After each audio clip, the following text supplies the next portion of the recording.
ایک انتہائی اہم مشکل ہمارے خیبر پختونخوا میں درپیش ہے۔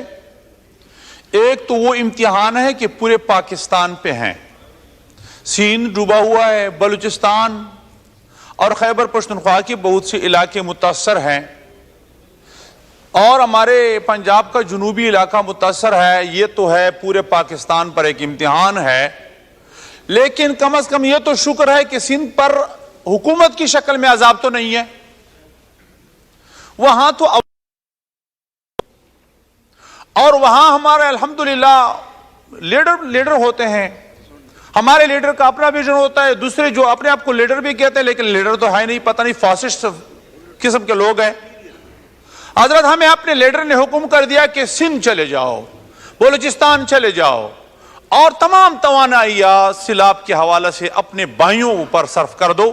یہی وجہ ہے کہ انصار اسلام کے ہزاروں رضاکار راشد سمر صاحب کی قیادت میں سندھ میں مسلسل اپنے بھائیوں کی مدد کر رہے ہیں، سیلاب زدگان کی۔ یہی سیلاب تو ٹانک میں بھی آیا ہے، ڈی خان میں، سوات میں، چارسدہ میں اور نوشیرہ میں بھی۔ حکومت کہاں ہے؟ حکومت نے ایک قسم کھائی کہ میں دعویٰ بول دوں گا۔ لیڈر نے بس یہی سبق ان کو سکھایا کہ دعویٰ بول دو، دعویٰ بول دو۔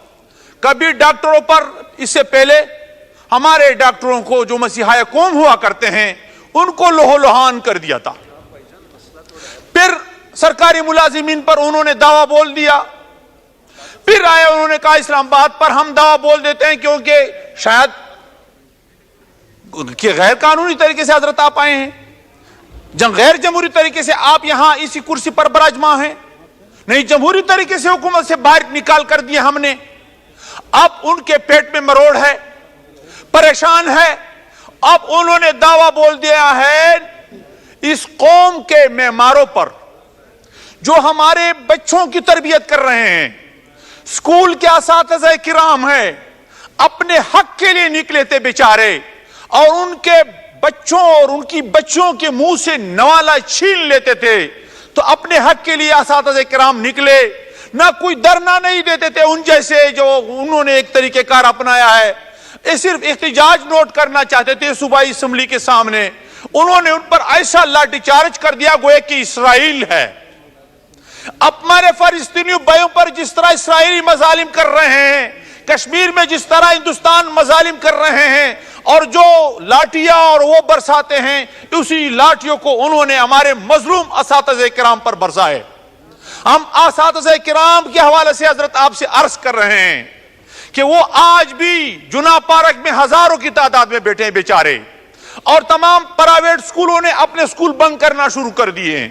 تو اسی حوالے سے آپ نوٹس لیں، ان مظلوموں کا ترجمان آپ بن جائیں، جنہوں نے ان پر ظلم کیا ہے ان کا مداح کریں، اس کے لیے کوئی طریقہ کار اپنائیں۔ وہاں جوڈیشلی تحقیقات ہونی چاہیے کہ کیوں کر یہ ظلم کر رہے ہیں، اگر یہ نہیں کوئی اور کمیٹی بنایا جائے۔ بہرحال جو بھی طریقہ ممکن ہو حضرت آپ سے ہمیں یہ توقع ہے، آپ ایک سینئر اس ملک کے خادم رہ چکے ہیں، تو آپ سے ہمارا یہ توقع ہے کہ ہمارے صوبے میں جو حکومتی دہشت گردی ہو رہی ہے، حکومت کی سرپرستی میں وہاں پولیس گردی ہو رہی ہے، اور نہتے اساتذہ کرام پر انہوں نے دعویٰ بول دیا ہے، ان کا مداوع کیا جائے، ان کے زخموں پر مرہم پٹی رکھ دیا جائے، اور وہ اب جو ہیں یہ ہمیں بھی وہ اس طرح دھمکیاں دے رہے ہیں کہ اسلام آباد پر دعویٰ بول دیں گے۔ اسلام آباد میں اتنا ایسے اساتذہ کرام کی طرح نہتے نہیں بیٹھے ہیں، آپ کو انشاءاللہ سبق سکھائیں گے اللہ کے فضل و کرم سے۔ آپ آئیں، آپ دیکھ لیں، پھر اپنے خشر دیکھ لیں انشاءاللہ۔ ہم فاشسٹ نہیں، لیکن فاشسٹوں کو جواب اور انہی کی حیثیت سے انہی کے انداز میں پھر دیں گے، پھر وہ یاد رکھے، پھر وہ گلہ نہ کرے۔ میرے خیال میں ہمارے رانا ثناء اللہ صاحب اتنے کمزور نہیں ہے اللہ کے فضل و کرم سے۔ ہم کولیشن گورنمنٹ ہے، اتحادی گورنمنٹ ہے، آپ اتنے کمزور نہیں ہے، پیپلز پارٹی، مسلم لیگ اتنے کمزور نہیں، جے یو آئی اتنے کمزور نہیں، اطہر مینگل کے بھائی ہمارے دوسرے جتنے بھی ساتھی ہیں اتنے کمزور نہیں ہیں۔ انشاءاللہ ان کو سبق سکھائیں گے، ہمارے بزرگ جو سامنے کھڑے ہیں، انشاءاللہ ہم اپنی حکومت کا بھی دفاع کر سکتے ہیں، دفاع جانتے ہیں۔ انہوں نے مظلوم اور نہتے اساتذہ کرام پر جو ظلم کیا ہے اس کے سے بدلہ لینا چاہیے، ان کا زخموں پر مرہم پٹی رکھ دینا چاہیے. اس کے حوالے سے میں آپ سے مطالبہ کرتا ہوں کہ کوئی جو